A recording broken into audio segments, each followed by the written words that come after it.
Bonsoir mesdames et messieurs, bonsoir et bienvenue au journal de 19h30 sur les antennes d'Horizon 3 Télévision. Au sommaire de cette session d'information en politique, on parlera des élections présidentielles 2025 et la coalition de l'opposition. À quelques jours seulement de la convocation du corps électoral, la question de la coalition de l'opposition refait surface au Social Democratic Front, en abrégé SDF. L'on s'est dit ouvert pour toute forme de collaboration à condition de remplir certaines conditions qui vous seront présentées en ouverture de ce 19h30.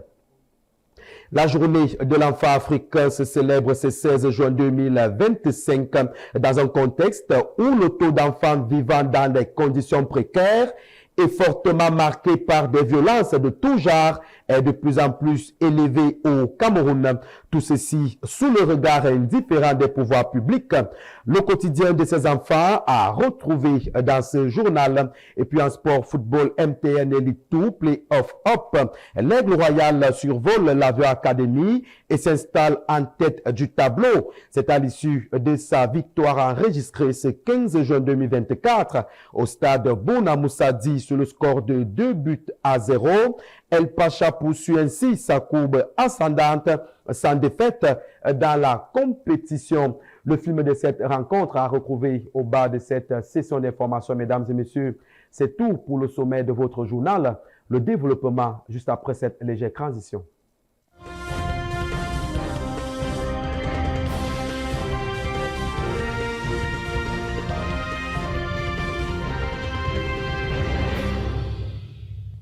Merci de nous rejoindre dans le cadre du 19h30. Mesdames et messieurs, nous sommes le lundi 16 juin 2025 et comme annoncé au sommet de ce journal, parlons politique présidentielle 2025 à quelques mois seulement de l'échéance.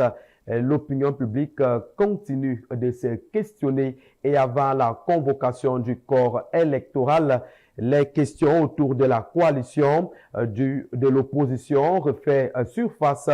Et du côté du Social Democratic Front, en abrégé SDF, l'on s'est dit prêt à recevoir les éventuelles collaborations, mais à condition de respecter certaines conditions.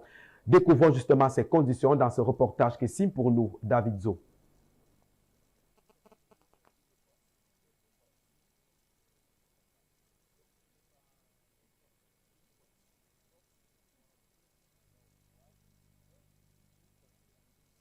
Front SDF, la coalition est possible avec les candidats sérieux ayant des choses à proposer. Nous avons besoin de toutes les forces qui peuvent coaliser pour soutenir notre combat. Donc il n'est pas interdit qu'il y ait une coalition des forces pour pouvoir amener notre candidat au pouvoir, mais nous coalisons avec ceux qui ont quelque chose à nous offrir. C'est-à-dire que concrètement, ce qui peut faciliter, favoriser, de corriger les différentes erreurs que nous avons essuyées à travers les différentes participations aux élections antérieures. Donc nous avons de faire un maillage national de tout ce qu'il y a comme bureau de vote afin d'avoir les scrutateurs, les représentants dans tous les bureaux de vote et nous rassurer qu'effectivement l'expression des Camerounais dans les urnes a été respectée. Parmi les conditions du Social Democratic Front pour une possible coalition avec d'autres formations politiques figurent en bonne place la capacité de mobilisation et la qualité du projet de société proposé. Pour une élection, il y a d'abord une mobilisation humaine, dont les moyens humains sont importants. Nous avons besoin des moyens financiers et nous avons aussi besoin des propositions intellectuelles, des approches capables de nous aider à résoudre ou à trouver des solutions aux problèmes des Camerounais que nous croisons. Nous n'avons pas la science infuse et nous attendons à ce que tout le monde, d'une quelconque manière que ce soit, puisse contribuer à ce que le grand projet que nous avons entrepris, celui de prendre le pouvoir au Cameroun, et de diriger ce pays puisse être effectif et réalisable. Et nous savons que ce n'est pas, comme on dit, un chemin facile. Il est parsemé d'embûches et trop de difficultés. Mais avec les Camerounais qui croient à ce que nous proposons, nous pourrons y arriver. Tout compte fait, le SDF et son chairman entendent conquérir le pouvoir à travers les urnes. Et cela passera peut-être par une coalition. Ouvrons à présent le dossier de la rédaction qui se consacre véritablement sur la célébration de la journée de l'enfant africain. Ce 16 juin est donc une date gravée dans la mémoire collective africaine, une commémoration qui vient rappeler le massacre des centaines d'enfants noirs survenu à Soweto, en Afrique du Sud, en 1976. La pertinence ainsi que la symbolique de cette journée. C'est avec vous, Rosie Chomba. La journée de l'enfant africain a été instaurée en 1991 par l'Organisation de l'Unité africaine, aujourd'hui Union africaine, pour rendre hommage aux enfants tués à Soweto et attirer l'attention sur les conditions de vie encore précaires de nombreux enfants à travers le continent. Près d'un demi-siècle plus tard, ce soulèvement incarne toujours le refus de l'injustice. Aujourd'hui, la journée de l'enfant africain est bien plus qu'un simple devoir de mémoire, elle est un cri d'alarme face aux multiples violations des droits de l'enfant sur le continent. Si les régimes oppressifs ont reculé, des millions d'enfants africains restent confrontés à des défis majeurs, accès limité à une éducation de qualité, soins de santé insuffisants, malnutrition, violence, exploitation économique et sociale. Cette journée est donc un miroir, elle nous oblige à regarder les réalités de l'enfance africaine, notamment les écoles surpeuplées ou inexistantes, le travail des enfants, les mariages précoces, les conflits armés, les migrations forcées. Mais elle est aussi un levier pour mettre en lumière les progrès d'une jeunesse de plus en plus connectée et des initiatives locales de changement. Le 16 juin est donc plus qu'une date, c'est un symbole, celui de la résistance, de la résilience et de la foi à un avenir meilleur pour l'enfant. Restons dans le même sillage, mais cette fois-ci, on se rend du côté de la ville de Garoua pour retrouver notre correspondant Armel Mando qui nous présente un enfant assez spécial au regard des activités que ces derniers mènent. C'est le âgé de 14 ans. Je vous invite à suivre religieusement cet élément. Sous une chaleur volcanique de Garoua, où la canicule est forte et l'air est très lourd à cause de la poussière, les scènes de vie s'entremêlent. Parmi elles, celle de Bouba, un gamin d'à peine 15 ans, se détache. Il n'est pas sur les bancs à l'école, mais arpente inlassablement les rues. Un seau en plastique rempli de sachets d'eau fraîche posés sur sa tête. De vives voix, eau fraîche, se mêlent au brouhaha des véhicules et des conversations. Bouba n'est pas qu'un enfant, il est un symbole de la résilience qui anime de nombreux jeunes dans cette ville de Garoua. Chaque sachet d'eau vendu est une petite victoire, un pas de plus vers la survie. Mes parents sont à Maroua. Je me suis lancé dans la vente d'eau en sachet parce qu'ils n'ont pas assez de moyens et je me bats pour subvenir à mes besoins. Le métier de vendeur d'eau n'est pas de tout repos. Les heures sont longues, le soleil brûle et la concurrence est rude. Bouba doit faire face à l'indifférence de certains, au regard curieux des touristes et parfois même à l'hostilité. Je sors de la maison à 5 heures. J'arpente les rues du grand marché, du petit marché et des endroits où on vend des marmites. Je tourne, je retourne et je propose mes services aux gens. Je rentre à la maison. Il incarne ces milliers d'enfants contraints de grandir trop vite, de prendre en charge des responsabilités d'adultes. Pourtant, dans ces gestes précis, lorsqu'il tend un sachet d'eau, dans la manière dont il compte sa petite monnaie, il y a une dignité. Une leçon de vie silencieuse, dispensée par un petit garçon, qui chaque jour prouve que l'espoir peut germer même dans les sols les plus arides. Que pensez-vous du destin de ces enfants? À chacun sa réflexion. Et à l'occasion de la célébration de la journée de l'enfant africain qui se célèbre ce 16 juin 2025, la rédaction centrale d'Horizon 3 décide de lever un pan de voile sur ces enfants qui vivent encore dans des conditions précaires, marquées par des violences de tout genre, et ceci devant le regard impuissant des pouvoirs publics. Le quotidien de ces enfants, c'est avec vous, Brenda Sa. Carrefour Ouada, dans le 2e arrondissement de Yaoundé. Pas besoin de chercher longtemps ces enfants de la rue. En ce jour de commémoration de l'enfant africain, comme tous les autres jours, il pullule des rues et espaces publics. On dirait des laissés pour compte. Cependant, le 16 juin est un moment important pour repenser le cadre social de ces innocents qui ne demandent qu'à vivre dans un environnement sécurisé. Junior en fait partie. À l'âge de 11 ans, il fuit le cocon familial pour se retrouver dans la rue. Il nous raconte son expérience. Je suis dans la rue depuis 11 ans. Bon. Quand il y a travail pour travailler, on travaille. Je n'ai pas de cadre pour travailler. Je dis bien, quand il y a moyen ou possibilité de travailler, je travaille pour avoir cela. S'il n'y a pas moyen, je mange.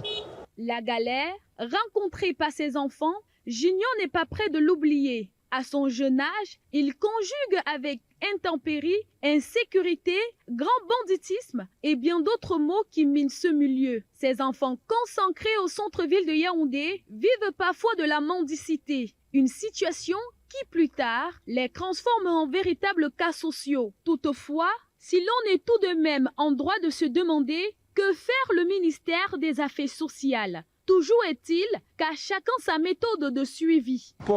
C'est le quotidien, on est habitué. Même moi, là, une fois passé, je suis un peu propre aujourd'hui. Là. Quand ça tue, là, nous prenons même les coups avec eux, on se cherche, tu vois. Donc, c'est dur. S'il y a quelqu'un qui peut nous aider financièrement, n'importe quel moyen qui peut nous aider, non. Qui veut seulement nous aider. On dort dehors dans la rue comme ça, mais on a des emplacements où on essaye au moins un peu d'aller se coucher. Comme moi, là, moi, je dors à l'église. Voici ma cachette, ma meilleure cachette. Agressifs parfois, ces jeunes sèment la terreur et rackettent les biens des populations, sur le regard impuissant des autorités. Le mode de vie ici, c'est ce qu'ils cherchent à se nourrir en demandant un peu partout par les passagers. Et en plus, ils sont là parfois, ils sont agressifs et à travers les actes. C'est un mouvement, je vais dire comment, c'est un mouvement imprévu. C'est comme ça. L'irresponsabilité de certains parents est pointée du doigt. Faut-il aussi le rappeler? Plusieurs de ces enfants ne sont pas d'origine camerounaise. Vivement que les dispositions soient prises pour leur réinsertion.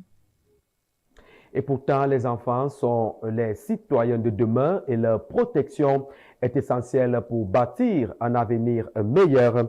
Il faut également rappeler que tel que défini par la Convention relative, ces droits sont d'ailleurs fondamentaux et doivent être respectés par tous, d'où la nécessité de revisiter les attentes et priorités de cette tranche de la population en cette commémoration de la journée de l'enfant africain. Henri Michel Matip est allé à la rencontre de certains dans la rue. Voici son reportage. La journée de l'enfant africain est l'occasion de mettre l'accent sur l'importance des droits et des priorités des enfants. De ce fait, les jeunes sont des acteurs clés de leur avenir et celui de la société. Leurs priorités et attentes sont diverses et variées, mais certaines tendances se dégagent. L'éducation et l'emploi étant les deux principales. En tant que jeune, on attend, et surtout que nous sommes étudiants, on attend à avoir peut-être que du travail demain. Après, peut-être que nos études. On n'a pas tous ce privilège-là d'aller à l'école. On n'a pas tous des parents qui peuvent se permettre de nous envoyer à l'école. On le dit si bien, l'école ce n'est pas pour les pauvres, c'est pour les riches. Donc ce n'est pas facile parfois pour un parent. Donc il faut parfois comprendre. Mais si un parent fait l'effort, je pense qu'on devrait vraiment louer cet effort-là. De plus, l'autonomie et l'égalité des chances sont entre autres tendances fondamentales. Les jeunes veulent avoir la liberté de faire leurs propres choix et de prendre des décisions qui leur concernent, s'engager dans des activités qui leur permettent de contribuer à la société et de faire la différence. Mes attentes et mes priorités d'abord, comme tout jeune, c'est de réussir ma vie. Il faudrait d'abord qu'on se dise ça comme ça. C'est réussir ma vie, avoir une carrière, être indépendante parce qu'on n'a plus envie à un certain âge de dépendre de nos parents. Et donc de pouvoir prendre soin de nous et pourquoi pas être aussi un pourvoyeur pour notre famille. En outre, la jeunesse attend un soutien et un accompagnement de la part des familles, de la société et des institutions afin d'atteindre des objectifs bien précis. Tout ce qu'on connaît, c'est le travail. Donc, nous sommes au Cameroun, on connaît que ce n'est pas facile, mais on espère, en fréquentant, on espère que non. Quand on finit nos études, c'est pour travailler. Donc, en fait, tout le monde est basé sur ça. Tant que les parents nous soutiennent, que ce soit financièrement, que ce soit mentalement, bref, les parents doivent nous soutenir. En définitive, les jeunes ont des attentes spécifiques envers les parents, la société et l'État. Il est essentiel de prendre en compte ces attentes pour permettre aux jeunes de réussir et de contribuer à la société de manière positive. 19h passées de 45 minutes dans ce studio. Vous êtes à l'écoute du 19h30 sur les antennes TV d'Horizon 3. Parlons à présent religion dans cette session d'information avec la clôture des 40 jours de retraite spirituelle en faveur de l'entreprise Arak Finance. Ce dimanche 15 juin, le corps pastoral ainsi que les employés de cette structure se sont réunis à la chapelle de Mfandena pour dire merci au Seigneur et lui demander de bénir encore leurs activités. Et parmi ceux qui ont pris part à cette célébration se trouve en bon lieu et place notre reporter Joël Akumba.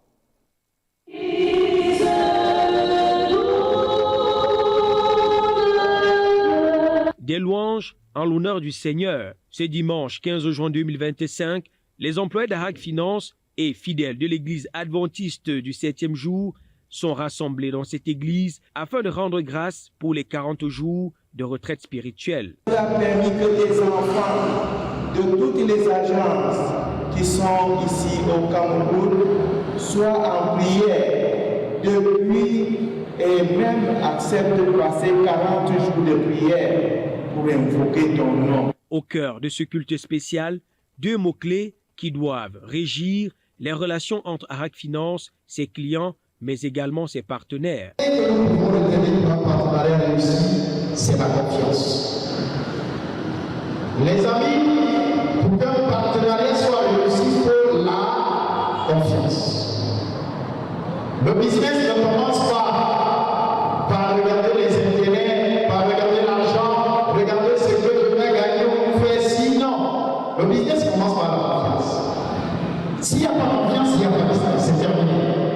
Outre la confiance, la communication est aussi une arme fondamentale. Il faut communiquer avec son partenaire. On ne peut pas avoir un partenaire et la communication est coupée. C'est comme un homme et une femme dans une chambre, dans une maison, un foyer. S'il n'y a plus de communication, le foyer est brisé. C'est terminé.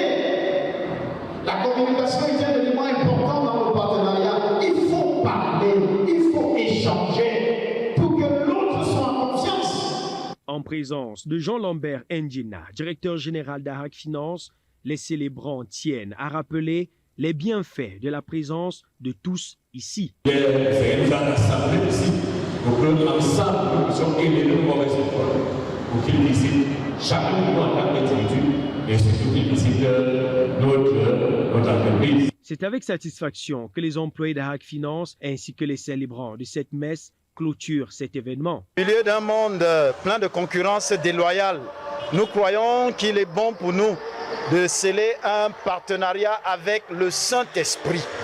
Le Saint-Esprit, c'est un partenaire qu'on ne trouve pas ailleurs, mais c'est un partenaire qui peut ouvrir toutes les portes de la vie. Ce que j'aimerais d'abord dire à tous, c'est que notre entreprise se porte bien. Notre entreprise se porte bien par la grâce de Dieu et que c'est notre affaire à nous tous.